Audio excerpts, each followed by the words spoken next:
Hello students, स्वागत है आपके अपने YouTube channel physics scope by Chetan sir. और आज हम आपके लिए लेके आए हैं क्लास 11th का चैप्टर ऑसिलेशन। तो आइए स्टार्ट करते हैं अपना चैप्टर ऑसिलेशन। फर्स्ट जो चीज़ अपने सामने आती है वो होती है कि ऑसिलेशन के अंदर पीरियोडिक मोशन क्या होता है। So when a particle or a body performing a motion repeatedly along a definite path after a regular interval of a time, this motion is said to be periodic motion. अगर कोई particle अगर किसी definite path पर repeatedly क्या करता है, motion करता है, तो उसी को अपन क्या बोलते हैं, पीरियोडिक मोशन बोलते हैं। ठीक है। The path of periodic motion can be linear, circular और एलिप्टिकल इन द शेप। जो पाथ होता है पीरियोडिक मोशन का, वो लीनियर भी हो सकता है, सर्कुलर भी हो सकता है और एलिप्टिकल कर्व के अंदर भी हो सकता है। एग्जाम्पल की हम बात करते हैं तो अर्थ मोशन अराउंड द सन, ये आपका क्या होता है, एक पीरियोडिक मोशन होता है।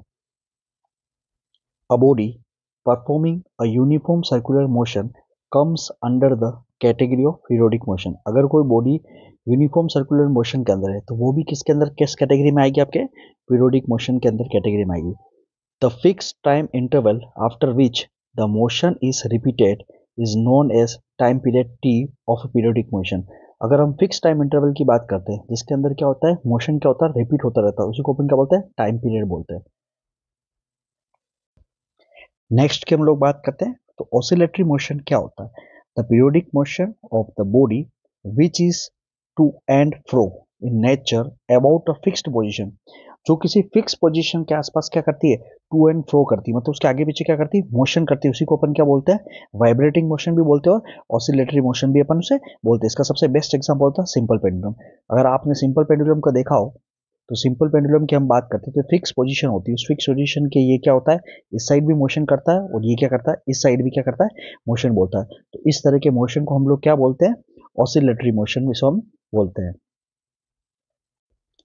The motion of a simple pendulum, ठीक है, इसी को अपन क्या बोलते हैं, जो ऑसिलेटरी मोशन अपन बोलते हैं। And all oscillatory motion are periodic motion but the reverse is not true. मतलब सारे के सारे ऑसिलेटरी मोशन पीरियोडिक मोशन होते हैं बट सारे पीरियोडिक मोशन क्या नहीं होते हैं, ऑसिलेटरी मोशन नहीं होते हैं। फिर हम बात करते हैं सबसे इंपॉर्टेंट टॉपिक की जिसका नाम क्या है, एसएचएम। तो हम बात करते हैं एसएचएम क्या होता है। SHM is a simple form of oscillatory motion. सबसे पहली बात तो अगर हम एसएचएम की करते हैं तो एसएचएम क्या होता है, एक सिंपल फॉर्म होती है। किसकी सिंपल फॉर्म होती है, तो आपको याद रखना है ऑसिलेटरी मोशन की क्या होती है, वो बिल्कुल सिंपल फॉर्म होती है। When a particle moved to and fro about its equilibrium position. अगर हम बात करें तो अगर हम इक्विलिब्रियम पोजीशन की बात करें, उस इक्विलिब्रियम पोजीशन के आसपास क्या करता है, वो मोशन करता है। ठीक है। सच दैट इफेक्टिव फोर्स और its acceleration on its directly proportional to its displacement. तो बात करते हैं फोर्स, वो डायरेक्टली प्रोपोर्शनल क्या होगा, डिस्प्लेसमेंट के लिए होता है। ठीक है।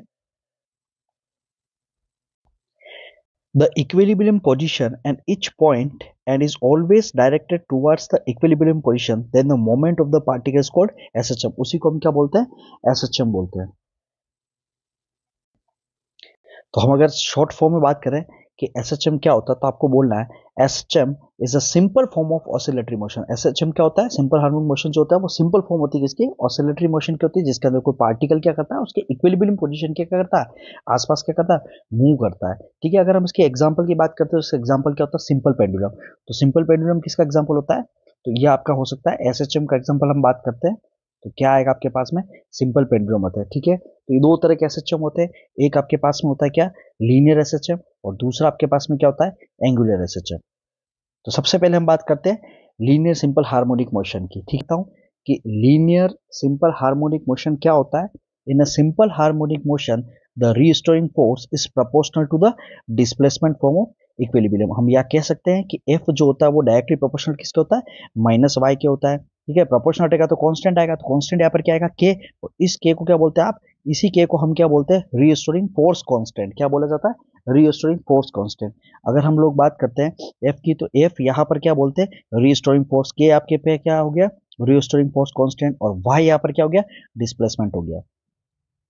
अगर हम यूनिट की बात करें तो यहाँ से आप साफ देख पा रहे हो एफ बराबर क्या होता है, माइनस का के वाई। तो यहाँ से के बराबर क्या आ जाएगा आपके पास में, अगर हम के की बात करते हैं तो के बराबर यहाँ से पास में आपके पास में क्या आ जाएगा, तो ये आएगा आपके पास में एफ बाय वाई। अब आपको अच्छी तरह से पता है एफ एफ का क्या होता है, न्यूटन। और जो डिस्प्लेसमेंट होता है उसकी यूनिट क्या होती है, मीटर। तो फोर्स कांस्टेंट की बात करेंगे तो यहाँ पर क्या हो जाएगा, एन बाय एम। अगर हम इसकी एम की बात करें तो इसकी एम आपके पास में क्या आएगी, M1L0T-2। यहाँ पर बात करते हैं अपन रिस्टोरिंग फोर्स की, तो हमें अच्छी तरह से पता है कि F बराबर, अगर हम जानते हैं F बराबर आपके पास में क्या होता है, तो आपको अच्छी तरह से पता है F बराबर क्या होता है, M होता है। तो यहाँ से हम बात करते हैं A की, तो A बराबर यहाँ से क्या आ जाएगा, F/M। और दूसरा हमें अभी पढ़ा है कि F बराबर क्या होता है हमारे पास में, माइनस का KY। तो जब हम यहाँ से वैल्यू अगर पुट करें, तो F की वैल्यू अगर हम यहाँ सब्स्टिट्यूट करें तो आपके पास में क्या आ जाएगा, तो आपके पास में आ जाएगा A बराबर क्या आ जाएगा, A बराबर आपके पास में क्या आ जाएगा, माइनस का K/M, और साथ में क्या आ जाएगा, Y आ जाएगा। फिर हमें पता है A बराबर क्या होता है, माइनस का ओमेगा स्क्वायर Y। अगर हम यहाँ से कंपेयर करते हैं इसको, तो हम यहाँ से हमें मिलेगा कि आपके पास में ओमेगा स्क्वायर की वैल्यू आपके पास में आ जाएगी, और वो कितनी आ जाएगी, ओमेगा स्क्वायर की वैल्यू क्या आएगी, कंपेयर करने पर क्या आ जाएगी आपके पास में, K/M। ठीक है, तो ओमेगा बराबर क्या हो जाएगा, अंडर रूट ऑफ K/M। और दूसरी बात हम करते हैं, तो हमें अच्छी तरह से पता है एक्सेलरेशन का डिफरेंशिएट फॉर्म में जो फॉर्मूला होता है वो A बराबर क्या होता है, d2y/dt²। अगर हम वापस इसको A और इससे कंपेयर करें, ये भी वैल्यू एक ही, ये भी वैल्यू एक ही है, तो हम बात करें तो यहाँ पर क्या हो जाएगा आपके पास में, तो यहाँ पर आपके पास में हो जाएगा कि d2y/dt² किसके बराबर हो गया, माइनस ओमेगा स्क्वायर y के बराबर हो गया। माइनस का ओमेगा स्क्वायर इधर आएगा तो किसका होगा, प्लस का हो जाएगा। तो d2y/dt² plus omega square Y, ये क्या होगा, डिफरेंशिएट की फॉर्म हो गया। अगर हम स्टैंडर्ड की वेव की इक्वेशन की बात करते हैं, तो आपके पास में क्या आ जाएगी, तो आपके पास में आ जाएगी y बराबर a sine omega T plus Y आपके पास में आएगा। जहां पर a की हम बात करते हैं तो वो क्या होता है, एम्पलीट्यूड होता है। अगर हम बात करते हैं ओमेगा टी की, तो ये आपकी क्या होती है, एंगुलर वेलोसिटी, और ये आपका क्या होता है, फेज होता है। अब हम बात करते हैं पीरियोडिक फंक्शन क्या होता है। The function that repeat itself after a fix time interval. अगर कोई फंक्शन अपने आप को बार बार रिपीट कर रहा है कुछ टाइम इंटरवल के बाद में, उसी को हम क्या बोलते हैं, पीरियोडिक फंक्शन बोलते हैं।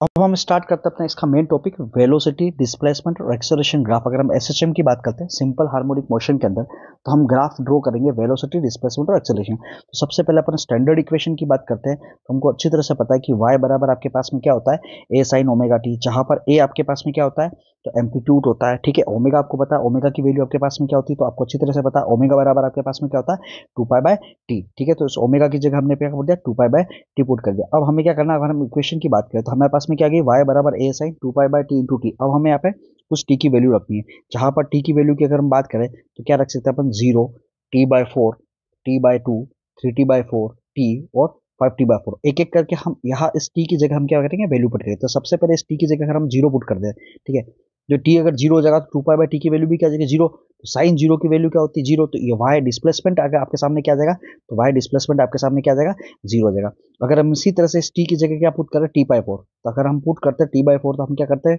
2π/t तो आपके पास है ही है, और इस t की जगह आपने क्या पुट कर दिया, t/4। तो t से t कर गया और 2 से 4 करा, 2/2, पाई बाई टू मतलब होता है 90 डिग्री। ठीक है, और साइन 90 की वैल्यू कितनी थी, 1। तो यहाँ से क्या बच गया आपके पास में a, तो यहाँ पर यहाँ y की वैल्यू क्या आ जाएगी, a। इसी तरह से अगर हम t/2 अगर वापस पुट करेंगे t की जगह, तो हमें क्या मिल जाएगा, 0 मिल जाएगा। तो इस तरह से हमें तो डिस्प्लेसमेंट की बात करेंगे तो ग्राफ में क्या मिल जाएगा, 0 a 0 माइनस a 0, और क्या मिल जाएगा, a बात करेंगे। इसको हम देखते हैं। तो सबसे पहले हमने जो पुट की थी, तो आप ये वैल्यू देख पा रहे हैं, हमने t की जगह क्या पुट किया, तो हमने यहाँ पे t की वैल्यू सबसे पहले क्या, 0 पुट की थी। साइन 0 की वैल्यू 0, तो y की वैल्यू कितनी आ गई, 0 आ गई थी।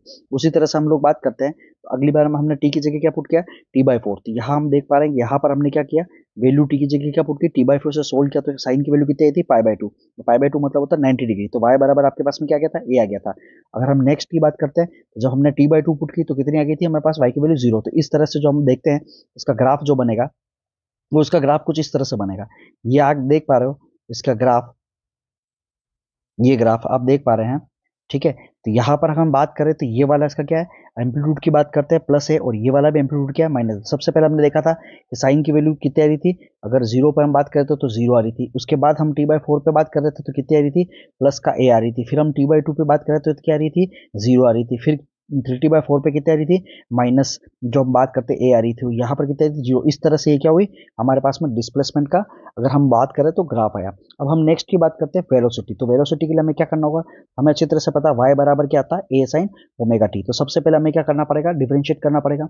v बराबर क्या होता है, dy/dt। तो जैसे कि आप देख पा रहे हो यहाँ पर अगर हम बात करते हैं, तो ये y की वैल्यू हम यहाँ रखेंगे, उसका क्या करेंगे, डिफरेंशिएशन करेंगे हम लोग यहाँ पर रखें। अगर हम यहाँ रखते हैं इसकी वैल्यू, तो v बराबर क्या आएगा, dy/dt। ठीक है, और a साइन ओमेगा टी। अगर हम इसका डिफरेंशिएशन की बात करते हैं, ठीक है। तो ए तो क्या हो जाएगा, सिंगल ए आ जाएगा, और साइन ओमेगा टी की बात करेंगे तो कितना हो जाएगा, कोस ओमेगा टी, वापस ओमेगा टी का क्या हो जाएगा, डिफरेंशिएट करने पर क्या आ जाता है, ओमेगा। तो इसकी वैल्यू की बात करते हैं तो हमें क्या, इसकी वैल्यू क्या मिल जाएगी, तो हमें वेलोसिटी की जो इक्वेशन आएगी हमारे सामने, वो वेलोसिटी की इक्वेशन क्या आ जाएगी, v बराबर ए ओमेगा कोस ओमेगा टी। तो ये हमारे पास में क्या है, वेलोसिटी। अब हमें क्या करना है, इस टी की जगह, इस टी की जगह हमें उसी तरह से क्या, एक बार क्या पुट करना, जीरो करना, एक बार इस टी की जगह हमें क्या करना, t/4 रखना, इस तरह से हमें वैल्यू रखकर इसका ग्राफ बनाना। तो इसका ग्राफ जो आएगा उसमें जहां पर हमें ए मिल रहा था तो वहां पर हमें ए की जगह क्या मिलेगा, ए ओमेगा मिलेगा। ठीक है। तो अगर हम सबसे पहले बात करते हैं तो यहाँ पर हम देखते हैं तो हमें क्या मिल रहा है यहाँ पर, तो हमें सबसे पहले अगर हम टी की वैल्यू जीरो की बात करते हैं तो वी की वैल्यू हमारे पास में क्या गई, ए ओमेगा की। अगर हम t/4 पुट करते हैं तो हमारे पास में क्या वैल्यू आ गई इसकी, जीरो आ गई। और t/2 पुट करते हैं तो हमारे पास वैल्यू कितनी गई, माइनस का ए ओमेगा। तो अगर हम इसके ग्राफ की बात करें तो हमें इसका ग्राफ कैसे मिलेगा, तो ये आपका क्या है, वेलोसिटी का ग्राफ। अगर हम बात करें सबसे पहले हमने, तो हमने अगर डिस्प्लेसमेंट की बात की थी, तो डिस्प्लेसमेंट की अगर हम बात करते हैं तो हमारे जीरो पर हमें जीरो मिला था, हमें इस तरह से ग्राफ मिला था, ठीक है, क्योंकि जीरो पर जीरो वैल्यू थी। लेकिन यहाँ पर हम जीरो की बात करेंगे तो हमें क्या मिल रहा है, प्लस का ए ओमेगा। ठीक है, t/4 पे हमें क्या मिल गया, जीरो मिल गया। फिर वापस 3t/4 पे क्या मिल गया, माइनस का ए ओमेगा। फिर हमें क्या मिल गया, जीरो मिल गया, और फिर वापस क्या मिल गया, प्लस का ओमेगा। तो हमारे जो ग्राफ बन रहा है वो ग्राफ के बन रहा है, इस तरह से हमारा ग्राफ बन रहा है। तो ये ग्राफ किसका, वेलोसिटी का ग्राफ है। आई होप आपको ये लेक्चर अच्छा समझ में आया होगा। अगर आपको ये लेक्चर अच्छा लगा तो please like share and subscribe कीजिए। Thank you.